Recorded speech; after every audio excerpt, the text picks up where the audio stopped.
दोस्तों नमस्कार। दोस्तों बहुत बड़ा सवाल ईरान के सामने इस समय आ रहा है कि जिस तरीके से आज सुबह में अमेरिका ने ईरान के B2 ब्रिज को उड़ाया है, जो तेहरान से कर्ज के बीच में पड़ता है। दोस्तों 136 फीट का लंबा पोल वाला ब्रिज, जो ईरान का सबसे बड़ा ब्रिज माना जाता है ईरान के अनुसार, ईरान के मीडिया के अनुसार, उसको आज अमेरिका ने सुबह में ध्वस्त कर दिया है, पूर्ण रूप से बर्बाद कर दिया है। B21 ब्रिज का नाम है दोस्तों। तो क्या इस हमले से ईरान में तैयारी तेजी से और शुरू हो गई है दोस्तों? क्योंकि दोस्तों अभी ईरान को जो आशंका है वो इस बात का है कि ट्रंप कब आर्डर दे दें अपने सैनिकों को, जो वहां से जमीनी रास्ते ईरान में प्रवेश करेंगे, उनका कब आदेश हो, कब वो प्रवेश कर जाएं। और दोस्तों सबसे बड़ा सवाल ये है कि अगर अमेरिकी सैनिक ईरान में प्रवेश करते हैं तो वो वहाँ क्या करेंगे दोस्तों? क्योंकि इन सब चीज़ों को लेकर ईरान में तैयारी तेजी से शुरू हो गई है। वो अपने फोर्सेस को तैयार कर रहे हैं, जिसमें 50,000 से ज़्यादा फोर्सेस की तैयारी चल रही है तेहरान में दोस्तों। जब से ये हमला हुआ है, आशंका यही जताया जा रहा है कि अब आगे युद्ध सीज फायर की तरफ तो बिल्कुल नहीं जा रहा दोस्तों। सबसे बड़ी बात है ईरान की तैयारी तेहरान में चल रही है, लेकिन अगर अमेरिका खर्ग द्वीप की तरफ बढ़ता है, खर्ग द्वीप को कब्जा करना चाहता है, तो ईरान के लिए बहुत बड़ी चुनौती होगी कि कैसे रोकते हैं अमेरिका को वहां पे। ठीक है, हमें ईरान में एंट्री करना जमीनी रास्ते इतना आसान होने वाला नहीं है। ये पेंटागन में आज स्वीकार भी किया गया अमेरिका के द्वारा, क्योंकि पेंटागन जो है अमेरिका का डिफेंस का बहुत बड़ा हेडक्वार्टर है दोस्तों। वहाँ इस बात की चर्चा भी हुई कि जमीनी रास्ते हम अपने सैनिक को कैसे मूव कराएंगे ईरान में, क्योंकि ईरान जो है वो बहुत रेगिस्तान और पहाड़ों से घिरा हुआ, चारों तरफ से पहाड़ों से घिरा हुआ है दोस्तों, रेगिस्तान से घिरा हुआ है, एक दुर्गम देश है जहां जमीनी रास्ते से पहुंचना दोस्तों बहुत मुश्किल है।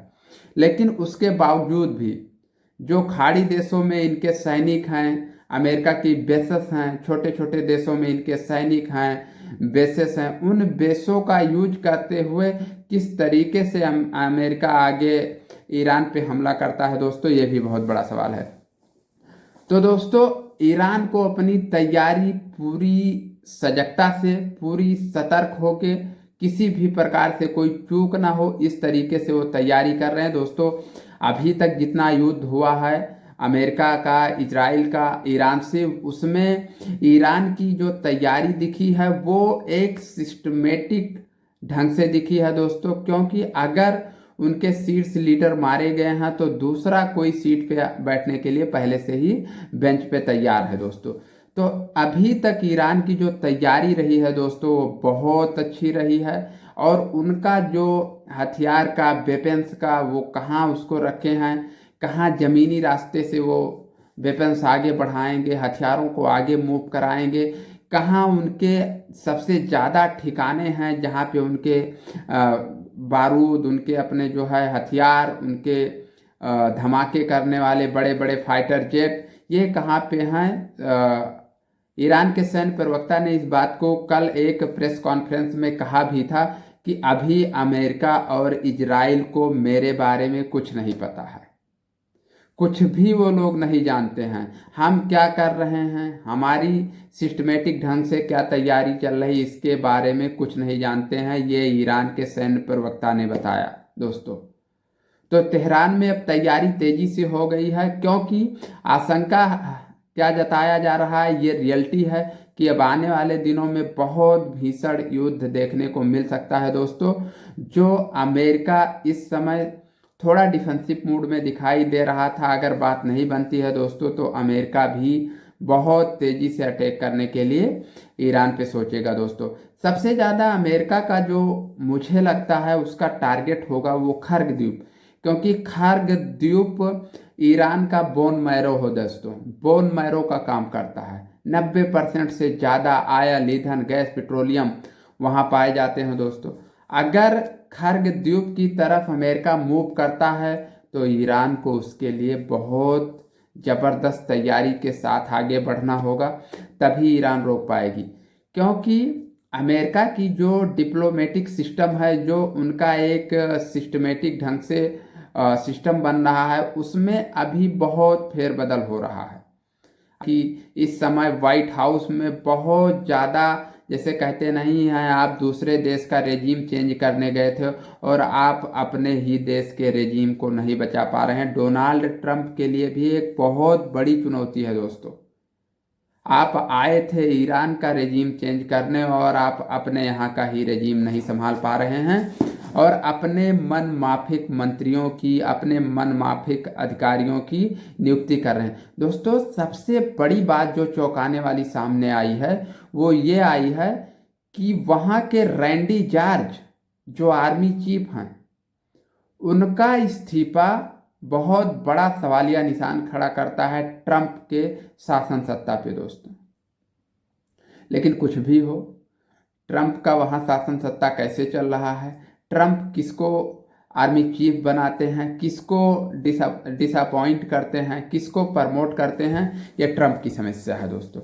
लेकिन ईरान को अपनी तरफ से पूरी सिस्टमेटिक ढंग से तैयारी करनी चाहिए और जो तैयारी चल भी रही है, उनके नए लड़के डिफेंस में तैयार किए जा रहे हैं।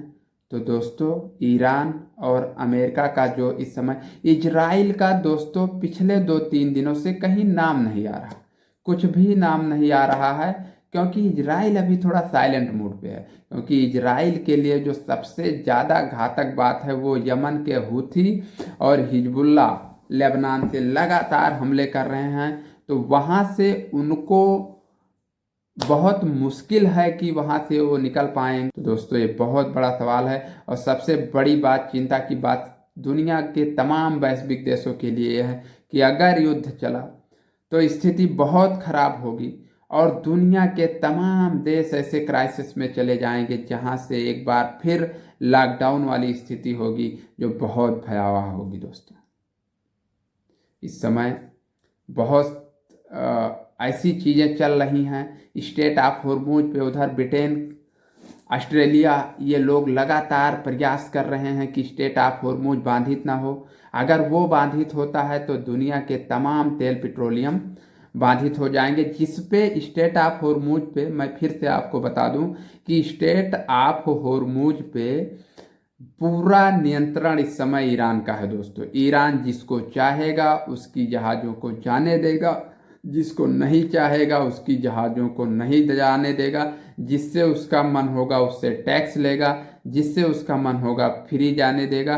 क्योंकि अभी स्टेट ऑफ हॉर्मुज पूर्ण रूप से ईरान के नियंत्रण में है दोस्तों।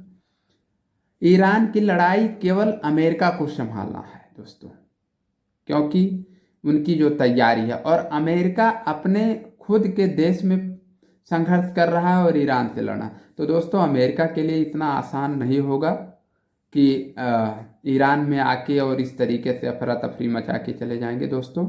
लेकिन दोस्तों, मेरा लगातार अपडेट यही रहता है, तो आप लोग मेरे चैनल पर अगर नए हो तो चैनल को सब्सक्राइब कर लें दोस्तों।